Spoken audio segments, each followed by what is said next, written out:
যে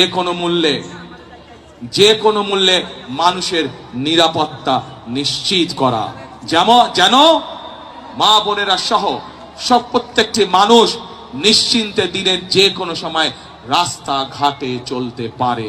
একটি মানুষ নিরাপদে রাস্তাঘাটে চলবে, একটি মানুষ নিরাপদে তার ব্যবসা বাণিজ্য করবে, চাকরি বাকরি করবে। সেজন্য বিএনপির সবচাইতে অন্যতম প্রায়োরিটি হচ্ছে যে কোনো মূল্যে ঢাকা শহর সহ সমগ্র বাংলাদেশের আইন শৃঙ্খলা পরিস্থিতি নিশ্চিত করা।